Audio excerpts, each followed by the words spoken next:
Today I'm going to show you some of my best marketing tricks and tips and hacks to help you level up your business right now. If you want to become a better marketer, make more money, and get better results from your marketing, these tricks are going to help. There are also a few very dangerous and very expensive marketing mistakes that you want to avoid at all costs, and I'm going to be warning you about them as we go along. These are the things that nobody is talking about right now and can literally make or break your entire marketing campaign. So we'll talk about those later. So the first trick that you definitely want to be using right now is something called the mere exposure effect. So let's talk about that now. Also, a big thank you to this video's sponsor, Ahrefs, but more on that later. If you've been in business for any length of time, then I'm sure you've heard that for someone to buy from you, they need the following three things. First, they need to know you, because they can't do business with you if they don't even know that you exist. That one's kind of obvious. Next, they need to like you. This is because people like doing business with people and businesses that they actually like. And this is the main reason that we're seeing more and more businesses be a little more authentic and relevant and relatable in their marketing. All good things. And third, they need to trust you. This is especially important for businesses that sell higher priced items or anybody that works in industries around health or relationships or finance. So if that's your business or market or industry, then this is incredibly important because nobody's going to buy from you if they don't trust you. But what if there was a way to speed up this whole know and like and trust process? And not just a little, but a whole lot. Essentially condensing an entire year's worth of marketing down to a single month, maybe even a single week. Maybe even a single day. Is that even possible? Well, I'm glad you asked. The secret, my friend, comes down to a psychological phenomenon known as the mere exposure effect, which basically just says that we, as people, tend to develop a preference for things just because we see them more often. This is why it's also sometimes called the familiarity principle, where the more times we see someone, the more we like them. What this means for your marketing is that the way to shortcut the whining and dining phase of trying to convert a customer is simply to hit them with a whole lot more wine and dine. Whoa, I think I've had enough dine, thank you. Another way to put this is that if you want to speed up the whole trust building process, you simply need to show up more often in front of your customers. And you can do this in any number of different ways, including content marketing and email marketing and retargeting advertising, even showing up at their house unannounced with a half-eaten bag of cookies and a board game. Okay, maybe not that last one. But the fact is, when it comes to showing up in front of your customers more often, you're really only limited by your imagination and obvious legal considerations. Okay, moving on to trick number 2, which ties in nicely to what we just talked about, and that is how to get more traffic. First things first, as appealing as the words free traffic are, we've got to get one thing straight, which is that there really is no free lunch, meaning everything has a cost. Even free.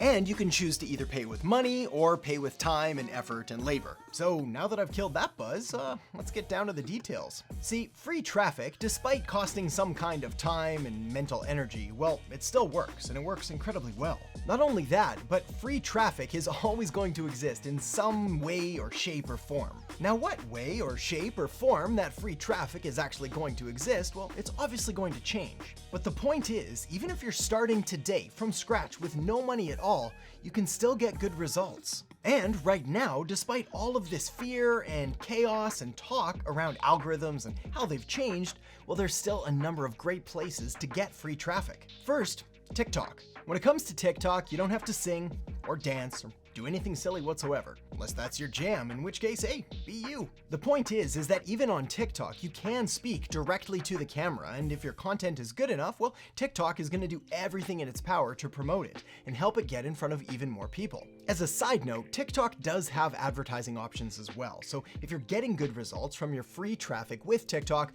well, it may be worth experimenting with paid traffic as well, as we're seeing some pretty incredible results coming out of that platform right now. The next free traffic source is Instagram Reels. If you're not familiar, Reels are basically TikToks, but on Instagram. Sure, I could pretend there are a million differences about style and culture and tone and formatting and music selection, but the odds are good. If something worked okay for you on TikTok, you can probably do something pretty similar, if not exactly the same on Instagram, and get good results there too. The only thing I need to warn you about here though is that you want to upload everything natively to each platform individually. What this means is that you should never take a TikTok, download it, and then just upload it to Instagram because the algorithm is gonna see the TikTok watermark and they'll bury that thing deeper than the Titanic. Okay, next, YouTube Shorts. I hope you're noticing the trend here, in that YouTube Shorts and Instagram Reels and TikToks are all kind of the same thing. Essentially, short-form vertical video content that's designed to be consumed on a mobile device. This style of content has exploded in popularity and is a great way to get your stuff in front of more people for absolutely free. Now, YouTube Shorts is YouTube's version of TikTok, so pretty much everything that I just said about Instagram Reels applies equally to these YouTube Shorts. The only thing you need to be aware of when it comes to YouTube Shorts is that they're short. YouTube really picked a good name for those things. So while YouTube Shorts may get you a little bit of extra attention and some free traffic and more eyeballs on your content, when it comes to converting people into actual customers, short-form content can just simply never compete with longer-form content. After all, when it comes to establishing authority and building rapport and building that know, like, and trust factor, well, you can do a whole lot more of it in a 15-minute video when compared to a 15-second one. So given the choice between creating a YouTube Short or a YouTube long? YouTube regular? Normal length YouTube video? Nobody knows what to call these things anymore. Well, my strategic marketing vote goes to the YouTube normies. Okay, next up, marketing trick number 3, which is a little something that I like to call, would you like fries with that? This simple tweak has been proven to increase your revenue by anywhere from 15 to 40%, and it's really easy to implement. But before we talk about that, first a real quick message from this video's sponsor, Ahrefs. Ahrefs is an all-in-one SEO toolset designed for everyone from junior marketers all the way up to SEO experts. I've used Ahrefs as a core part of my SEO strategy for almost a decade now, and it's a core part of everything I do. This is because Ahrefs gives you everything you need to rank higher, from comprehensive website audits that allow you to check your website for over 100 predefined SEO issues, gives you the ability to analyze your competitors' websites with Site Explorer, the ability to find exactly what keywords your customers are searching for with Keyword Explorer, and a ton of other incredibly useful and very profitable features. Not only that, but when you click the link in the description below this video, you can sign up for Ahrefs Webmaster Tools for absolutely free. So make sure to do that right after this video. And now it's time to talk about fries, and the question of whether you would or would not like fries with that. Around 25 years ago, McDonald's introduced to the world what has become one of the most famous and popular marketing sayings of all time. Would you like fries with that? At the time, this was a relatively profound advancement in the world of marketing and advertising. See, instead of individually assessing each customer's needs, well, they just had their army of teenage workers blast out, "Would you like fries with that?" to anybody who ordered anything. Welcome to Burgerland. Can I take your order? Yeah, I'll have the fries, please. Would you like fries with that?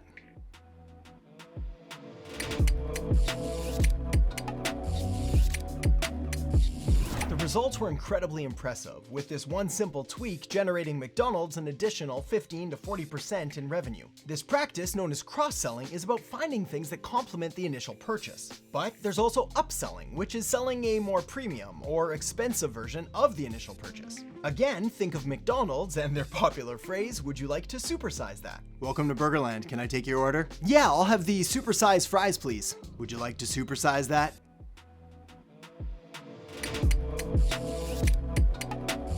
And then downselling is just the opposite of upselling, which is selling something less expensive. And McDonald's isn't the only one to use this powerful strategy. Southwest Airlines earned an extra $100 million in annual revenue with an upsell to its Business Select class flyers. Old Navy trained its staff to put together and sell customers on an entire outfit rather than just one-off items, and even gave the process a name called Steal That Look. And if you've ever been to an airport newsstand to buy a book or a pack of gum, you've probably been asked, "Do you want water with that?" And apparently, there's a lot of thirsty people out there, because even though stores have reported a drop in 15 to 20% of overall shoppers, well, customers are spending more each time. Perhaps the best reason of all, though, to implement a cross-selling or upselling or downselling strategy to your marketing mix is that it helps to overcome one of the biggest obstacles in all of marketing. See, rule number 1 in marketing is that someone can't buy from you if they don't know that you exist. But rule number 2 is that they also can't buy from you if they know that you exist but don't know what you have to offer.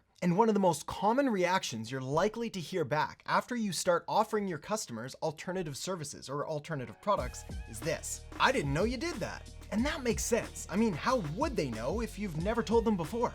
I mean, it's not like your customers spend their every waking moments looking through your website, reading every single one of your emails, or calling you at home late at night for updates about how you and your business are doing, because that'd be weird. No, I'm afraid the responsibility to do this kind of marketing falls squarely on your shoulders. The good news, though, is that great marketers aren't born, they're trained.